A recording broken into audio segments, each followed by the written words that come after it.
Hello everyone, welcome back to my channel. ಹೇಗಿದ್ದೀರಾ ಎಲ್ಲರೂ? So ಇವತ್ತು ಅರ್ಜುನ್ ಬರ್ತ್ಡೇ ಇದೆ. ಸೊ ಬರ್ತ್ಡೇ ವ್ಲಾಗ್ನ ಮಾಡೋಣ ಅಂತ ಇದ್ದೀನಿ. ಇವತ್ತು ಫಸ್ಟ್ ಟೈಮ್ ಬ್ಯಾಂಗ್ಳೂರಲ್ಲಿ ನಾವು ಪಾಪುನ ಬಿಟ್ಟು ಲಂಚ್ಗೆ ಹೋಗ್ತಾ ಇದ್ದೀವಿ. ಅರ್ಜುನ್ನ ಎಲ್ಲರೂ ಒಳ್ಳೆ ಕಡೆ ಲಂಚಿಗೆ ಕರ್ಕೊಂಡು ಹೋಗೋಣ ಅಂತ ತುಂಬ ದಿನದಿಂದ ಅನ್ಕೊತಾ ಇದ್ದೆ. ಬಟ್ ಪಾಪು ಜೊತೆ ಹೋದಾಗ ಯಾವಾಗಲೂ ತುಂಬ ಲೈಕ್ ಮೆಸ್ಸಿ ಆಗಿಬಿಡುತ್ತೆ. ಯಾಕಂದರೆ ಒಬ್ಬರು ತಿನ್ಬೇಕಾದ್ರೆ ಇನ್ನೊಬ್ರು ಪಾಪುನ ನೋಡ್ಕೊಬೇಕು ಹಾಗಿರುತ್ತೆ. ಸೊ ಇವತ್ತು ಅವ್ರ ಬರ್ತ್ಡೇ ಆಗಿರೋದ್ರಿಂದ ಅರ್ಜುನ್ ಅವ್ರ ಅಜ್ಜಿ ಮನೇಲಿ ಅವ್ರ ಚಿಕ್ಕಮ್ಮ ಎಲ್ಲ ಇದ್ದಾರೆ. ಸೊ ಅವರು ನಾವು ನೋಡ್ಕೊತೀವಿ, ಹೋಗಿ ಬನ್ನಿ ಅಂದರು. ಹಾಗಾಗಿ ಬಿಟ್ಟಿದ್ದೀನಿ. ಬಟ್ ತುಂಬ ಹತ್ತಿರದಲ್ಲೇ ಹೋಗ್ತಾ ಇದ್ದೀವಿ, ಲೈಕ್ 15 ಮಿನಿಟ್ಸ್ ದೂರದಲ್ಲಿರೋ ಕಡೆ ಹೋಗ್ತಾ ಇದ್ದೀವಿ. ಬಿಕಾಸ್ ಬೈ ಚಾನ್ಸ್ ಅನ್ನೋರು ನೆನೆಸ್ಕೊಂಡ್ರೆ ಈಸಿಯಾಗಿ ಬೇಗ ವಾಪಸ್ ಬರಬೇಕು ಆ ಥರ ಅಂದ್ಕೊಂಡು ಹೋಗ್ತಾ ಇದ್ದೀವಿ. ಸೊ ಬನ್ನಿ ನಾವೆಲ್ಲಿಗೆ ಹೋಗ್ತೀವಿ, ಹೇಗಿರುತ್ತೆ ಎಲ್ಲದನ್ನು ತೋರಿಸ್ತೀನಿ. ಸೊ ಇದು ನಾವು ಮನೆಯಿಂದ ಹೊರಡೋಕ್ಕಿಂತ ಮುಂಚೆ ಮನೇಲಿ ಒಂದು ಸ್ಮಾಲ್ ಸೆಲೆಬ್ರೇಷನ್ ಮಾಡಿದ್ವಿ, ಕೇಕ್ ಕಟಿಂಗ್ ಮಾಡಿದ್ವಿ. ಸೊ ಯೂಶಲಿ ಲೈಕ್ ಹಿಂದಿನ ದಿನ ರಾತ್ರಿ 12 o'clock ಕೇಕ್ ಕಟಿಂಗ್ ಎಲ್ಲ ನಡೀತಾ ಇತ್ತು. ಬಟ್ ಪಾಪು ಬಂದಮೇಲೆ ಅವನು ಎದ್ದೇಳ್ತಾನೆ ಅಂತ, ಈಗ ಅವನಿಗೂ ಗೊತ್ತಾಗುತ್ತೆ ಅಂತ ಹೊರಡೋಕ್ಕಿಂತ ಮುಂಚೆ ಕೇಕ್ ಕಟಿಂಗ್ ಮಾಡಿದ್ವಿ. ಅದ್ರದ್ದು ಗ್ಲಿಮ್ಸ್ ಇದು. ಸೊ ಈಗ ಈ ಕ್ಲಿಪ್ಪಿಂಗ್ ಬಂದು ನಾವು ಆಲ್ರೆಡಿ ರೆಸ್ಟೋರೆಂಟ್ ಪ್ಲೇಸ್ ರೀಚ್ ಆಗಿದ್ದೀವಿ.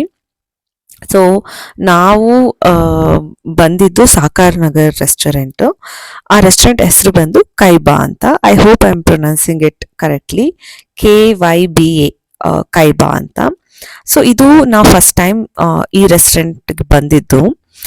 ನನಗೆ ಮತ್ತು ಅರ್ಜುನ್ಗೆ ಇಬ್ಬರಿಗೂ ಪ್ಯಾನ್ ಏಷಿಯನ್ ಫುಡ್ ಅಂದರೆ ಇಷ್ಟ. ಅಂದರೆ ಸೂಶಿ, ಡಿಮ್ಸಿಮ್ ಇದೆಲ್ಲ ತುಂಬ ಇಷ್ಟಪಟ್ಟು ತಿಂತೀವಿ. ಸೊ ಈ ಸಾಕಾರ್ ನಗರಲ್ಲಿ ಈ ರೆಸ್ಟೋರೆಂಟ್ಗೆ ತುಂಬ ಒಳ್ಳೆ ರಿವ್ಯೂಸ್ ಇತ್ತು. ಇದು ತುಂಬ ದೊಡ್ಡ ರೆಸ್ಟೋರೆಂಟ್ ಅಲ್ಲ, ನೀವು ನೋಡ್ಬೋದು, ತುಂಬ ಸಣ್ಣದು, ತುಂಬ ಕೋಸಿ ಆಗಿದೆ. ಬಟ್ ತುಂಬ ಚೆನ್ನಾಗಿತ್ತು ಆಂಬಿಯನ್ಸ್, ಲೈಕ್ ತುಂಬ ಕೋಸಿ ಆಗಿದೆ. ಹಾಗಾಗಿ ಲೈಕ್ ಕಪಲ್ಸ್ ಬಂದರೂ ಚೆನ್ನಾಗಿರುತ್ತೆ, ಫ್ಯಾಮಿಲಿ ಬಂದರೂ ಕೂಡ ಚೆನ್ನಾಗಿರುತ್ತೆ. ಅವ್ರದ್ದು ಆಂಬಿಯನ್ಸ್ ಕೂಡ ನಂಗೆ ತುಂಬ ಇಷ್ಟ ಆಯಿತು. ದ ಇಂಟೀರಿಯರ್ ವರ್ಕಿಂದ ಹಿಡಿದು ಎಲ್ಲ ತುಂಬ ಚೆನ್ನಾಗಿ ಮಾಡಿದ್ದಾರೆ. ಸೊ ನೀವು ನೋಡ್ಬೋದು ಕೂಡ ಇಲ್ಲಿ ಇಷ್ಟೇ ಇರೋದು ಪ್ಲೇಸ್, ನಿಮಗೆ ಎಷ್ಟು ಕಾಣಿಸಿದೆ ಅಷ್ಟೇ ಇರೋದು. ಬಟ್ ಫುಡ್ ಇಂದ ಹಿಡಿದು ಪ್ಲೇಸಿಂದ ಹಿಡಿದು ತುಂಬ ಅಂದರೆ ತುಂಬ ಚೆನ್ನಾಗಿತ್ತು. ಸಾಕಾರ್ ನಗರ್ ಕಡೆ ಇಷ್ಟು ಒಳ್ಳೆ ಪ್ಯಾನ್ ಏಷಿಯನ್ ಜಾಗ ಇದೆ ಅಂತ ನಂಗೆ ಗೊತ್ತಿರಲಿಲ್ಲ. ನಂಗೆ ಆ್ಯಕ್ಚುಲಿ ಈ ರೆಸ್ಟೋರೆಂಟ್ನ ಯಾವಾಗಲೂ ಒಂದ್ಸತಿ ಅರ್ಜುನೇ ಸಜೆಸ್ಟ್ ಮಾಡಿದರು. ನಾನು ಹೇಳ್ದಂಗೆ ನಮ್ಮಿಬ್ಬರಿಗೂ ಪ್ಯಾನ್ ಏಷಿಯನ್ ತುಂಬ ಇಷ್ಟ. ಸೊ ಹಾಗಾಗಿ ಆ ಥರ ರೆಸ್ಟೋರೆಂಟ್ಸ್ ಹುಡುಕ್ಬೇಕಾದ್ರೆ ಅವರೇ ಸಜೆಸ್ಟ್ ಮಾಡಿದ್ದು. ಸೊ ಈಗ ನಾವಿಲ್ಲಿ ಬಂದು ಫುಡ್ ಎಲ್ಲ ಆರ್ಡರ್ ಮಾಡಾಗಿದೆ. ಸೊ ಇದು ಫಸ್ಟ್ ಡಿಮ್ಸಿಮ್ ಬಂತು, ದೆನ್ ಸುಶಿ ಪ್ಲಾಟರ್ ಆರ್ಡರ್ ಮಾಡಿದ್ವಿ ನಾವು. ಬಿಕಾಸ್ ನಾನು ಆಗಲೇ ಹೇಳ್ದಂಗೆ ಇಬ್ಬರಿಗೂ ಸುಶಿ ಇಷ್ಟ. ಸೊ ನಾವು ಅಂದ್ಕೊಂಡ್ವಿ ಫಸ್ಟ್ ಸುಶಿ ತಿನ್ನೋಣ, ಅದಾದ್ಮೇಲೆ ಹೊಟ್ಟೆಲಿರೋ ಜಾಗ ಇದ್ರೆ ನೆಕ್ಸ್ಟ್ ಏನಾದರೂ ಆರ್ಡರ್ ಮಾಡೋಣ ಅಂತ ಅಂದ್ಕೊಂಡ್ವಿ. So to be frank food ತುಂಬ ಚೆನ್ನಾಗಿತ್ತು. ಎಲ್ಲ ಸೂಶಿಯಿಂದ ಹಿಡಿದು ಡಿಮ್ಸಿಮ್ಮಿಂದ ಹಿಡಿದು ಇದಾದ್ಮೇಲೆ ನಾವೊಂದು ಸ್ಟಾರ್ಟರ್ ತೊಗೊಂಡ್ವಿ, ಎಲ್ಲ ಕೂಡ ತುಂಬ ಚೆನ್ನಾಗಿತ್ತು. ನಂಗೆ ಆ್ಯಕ್ಚುಲಿ ಈಗ ಸುಶಿ ನೋಡ್ತಾ ಈಗಲೂ ಕೂಡ ಬಾಯಲ್ಲಿ ನೀರು ಬರ್ತಾ ಇದೆ, ಅಷ್ಟು ಎಮ್ಮಿಯಾಗಿತ್ತು ಸುಶಿ. ಸೊ ಯಾರ್ಯಾರಿಗೆ ಸುಶಿ ಅಥವಾ ಪ್ಯಾನ್ ಏಷಿಯನ್ ಫುಡ್ ಇಷ್ಟ ಆಗುತ್ತೆ ಅವರು ಎಸ್ಪೆಷಲಿ ಸಾಕಾರ್ ನಗರ್ ಈ ಕಡೆ ಇದ್ರೆ ತುಂಬ ಲೈಕ್ ಚೆನ್ನಾಗಿರೋ ರೆಸ್ಟೋರೆಂಟ್ ಇದೆ ಇದು. ಸೊ ಐ ಸಜೆಸ್ಟ್ ನೀವೆಲ್ಲ ಒಂದ್ಸತಿ ಈ ರೆಸ್ಟೋರೆಂಟಿಗೆ ವಿಸಿಟ್ ಮಾಡಿ, ಎಲ್ಲ ತುಂಬ ಚೆನ್ನಾಗಿರುತ್ತೆ. ಫುಡ್ಡಿಂದ ಹಿಡಿದು ಆಂಬಿಯನ್ಸ್ ಎಲ್ಲ ತುಂಬ ಚೆನ್ನಾಗಿದೆ.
ನೆಕ್ಸ್ಟ್ ನಾವು ಪ್ರಾನ್ಸ್ ಒಂದು ಸ್ಟಾರ್ಟರ್ ಆರ್ಡರ್ ಮಾಡಿದ್ವಿ. ಅದ್ರದ್ದು ಎಕ್ಸಾಕ್ಟ್ ನೇಮ್ ನಂಗೆ ಗೊತ್ತಿಲ್ಲ, but it was something like prawns chilli stir fry ಥರ ಏನೋ ಇತ್ತು. ಸೊ ಏನಂದ್ರೆ ತುಂಬ ಸರ್ಪ್ರೈಸಿಂಗ್ ಫ್ಯಾಕ್ಟರ್ ಅಂದರೆ ಪ್ರಾನ್ಸ್ ತುಂಬ ಫ್ರೆಶ್ ಆಗಿತ್ತು, ಸಾಫ್ಟ್ ಆಗಿತ್ತು. ಬಾಯಿಗೆ ಇಟ್ಟ ತಕ್ಷಣ ಬಟರಿ ಫೀಲಿಂಗ್ ಬರ್ತಾ ಇತ್ತು, ಲೈಕ್ ಲಿಟ್ರಲಿ ಬಟರ್ ತಿಂತಿದ್ದೀನಿ ಅಂತ ಅನ್ನಿಸ್ತಾ ಇತ್ತು. ಸೊ ಇಂಥ ಒಂದು ಕಡೆ ಇಷ್ಟು ಫ್ರೆಶ್ ಅಥವಾ ಸಾಫ್ಟ್ ಪ್ರಾನ್ಸ್ ಸಿಕ್ಕಿದ್ದು ನನಗೆ ಏನಂತಾರೆ ತುಂಬ ಸರ್ಪ್ರೈಸಿಂಗ್ ಆಗೇ ಇತ್ತು. ಸೊ ಹಾಗಾಗಿ ಇದರಲ್ಲಿ ಎಲ್ಲ ಫುಡ್ ಕೂಡ ತುಂಬ ಅಂದರೆ ತುಂಬ ಚೆನ್ನಾಗಿತ್ತು. ಸೊ ಇನ್ನೊಂದು ಏನಂದರೆ ನಮಗೆ ಈ ಥರ ಕಪಲ್ ಆಗಿ ಟೈಮ್ ಸ್ಪೆಂಡ್ ಮಾಡೋಕ್ಕೆ ಸಿಗೋದು ಕೂಡ ತುಂಬ ಕಮ್ಮಿ, and it's also very important. ಮಗು ಆದಮೇಲೆ ಸ್ವಲ್ಪ ಕಷ್ಟ ಈ ಥರ ಸಿಗೋದು. ಸೊ ಯಾವಾಗಾದರೂ ಈ ಥರ ಸಿಕ್ಕಾಗ ನಮಗೆ ಇದು ಲಕ್ಸುರಿ ಥರ ಅನಿಸುತ್ತೆ. ಸೊ ಹಾಗಾಗಿ ನಮ್ಮ ಫೇವ್ರೆಟ್ ಫುಡ್ ಜಾಯಿಂಟ್ಗೆ ಹೋಗೋಣ ಅಂತ ಅಂದ್ಕೊಂಡು ಇಲ್ಲಿಗೆ ಬಂದ್ವಿ. ಸೊ ನಾನು ಕೂಡ ಎಲ್ಲರಿಗೂ ಹೇಳೋದು, if you are pregnant try spending time ಈಗಲೇ, ಬಿಕಾಸ್ ಆಮೇಲೆ ಸ್ವಲ್ಪ ಕಷ್ಟ ಆಗುತ್ತೆ ಈ ಥರ ಒಳ್ಳೆ ಟೈಮ್ ಸಿಗೋದು. ಸೊ ನೆಕ್ಸ್ಟ್ ನಮಗೆ ಮೇನ್ ಕೋರ್ಸ್ ಎಲ್ಲ ಮುಗಿದ್ಮೇಲೆ ನಾವು ನೆಕ್ಸ್ಟ್ ಡೆಸರ್ಟಿಗೆ ಹೋದ್ವಿ. ಡೆಸರ್ಟಲ್ಲಿ ನಾವು ಮ್ಯಾಂಗೋ ಸ್ಟಿಕ್ಕಿ ರೈಸ್ನ ಆರ್ಡರ್ ಮಾಡಿದ್ವಿ. ಮ್ಯಾಂಗೋ ಸ್ಟಿಕ್ಕಿ ರೈಸ್ ಪ್ಯಾನ್ ಏಷ್ಯಾದು ಒಂದು ಏನು ಹೇಳ್ತಾರೆ ತುಂಬ ಫೇಮಸ್ ಡೆಸರ್ಟ್ ಆಗಿರುತ್ತೆ. ಸೊ ಏನಂದರೆ ರೈಸ್ ಇರುತ್ತೆ, ರೈಸ್ ಮೇಲೆ ಮ್ಯಾಂಗೋ ಚಂಕ್ಸ್ ಇಟ್ಟಿರ್ತಾರೆ. ಅದು ಫ್ರೆಶ್ ಕೂಡ ಆಗಿರ್ಬೋದು. ಫ್ರೆಶ್ ಮ್ಯಾಂಗೋ ಚಂಕ್ಸ್ ಅಂದರೆ ಮ್ಯಾಂಗೋ ಸೀಸನ್ ಇಲ್ಲ ಅಂದರೆ ಜೆಲ್ಲಿ ಅಥವಾ ಬೇರೆ ಏನಾದರೂ ಇಡ್ತಾರೆ. ಸೊ ನಾ ಹೋದಾಗ ಫ್ರೆಶ್ ಇರಲಿಲ್ಲ ಅಂತ ಮ್ಯಾಂಗೋ ಜೆಲ್ಲಿ ಇಟ್ಟಿದ್ರು. ಅದಕ್ಕೆ ನಮಗೆ ಒಂದು ಕೊಕೊನಟ್ ಮಿಲ್ಕ್ ಥರ ಕೊಡ್ತಾರೆ. ಸೊ ಅದನ್ನು ಅದ್ರ ಮೇಲೆ ಹಾಕೊಂಡು ತಿನ್ನಬೇಕು. ತುಂಬ ರಿಚ್ ಆಗಿರುತ್ತೆ ಕೊಕೊನಟ್ ಮಿಲ್ಕ್ ಕೂಡ. ಸೊ ಆ ಡೆಸರ್ಟ್ ಕೂಡ ತುಂಬ ಅಂದರೆ ತುಂಬ ಚೆನ್ನಾಗಿರುತ್ತೆ. ಯಾರಾದರೂ ನೆಕ್ಸ್ಟ್ ಪ್ಯಾನ್ ಏಷ್ಯನ್ ರೆಸ್ಟೋರೆಂಟಿಗೆ ಹೋದರೆ ನಾನು ಡೆಫಿನೆಟ್ಲಿ ಸಜೆಸ್ಟ್ ಮಾಡ್ತೀನಿ, ನೀವು ಈ ಒಂದು ಡೆಸರ್ಟ್ನ ಡೆಫಿನೆಟ್ಲಿ ಟ್ರೈ ಮಾಡಿ ಅಂತ.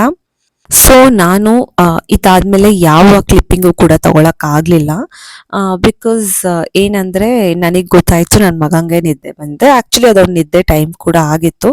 ಸೊ ಹಾಗಾಗಿ ಅವ್ನು ಕ್ರ್ಯಾಂಕಿ ಆಗಿದ್ದಾನೆ ಅನ್ನೋ ಬರದಲ್ಲಿ ನಾನು ನೆಕ್ಸ್ಟ್ ಎಂಡಿಂಗ್ ಕ್ಲಿಪ್ಪಿಂಗ್ ಏನು ತಗೊಳ್ಳೋದು ಮರ್ತುಬಿಟ್ಟೆ. ಜಸ್ಟ್ ಒಂದು ಫೋಟೋ ಇದೆ, ಅದನ್ನು ನಾನು ನಿಮಗೆ ಆ್ಯಡ್ ಮಾಡ್ತೀನಿ.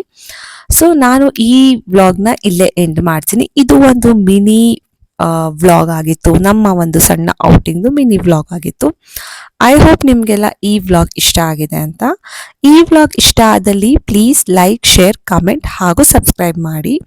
ನಾನು ಮತ್ತೆ ನಿಮಗೆ ಮುಂದಿನ ವಿಡಿಯೋದಲ್ಲಿ ಸಿಗ್ತೀನಿ. ಅಲ್ಲಿವರೆಗೂ ಟೇಕ್ ಕೇರ್, ಬಾಯ್ ಬಾಯ್.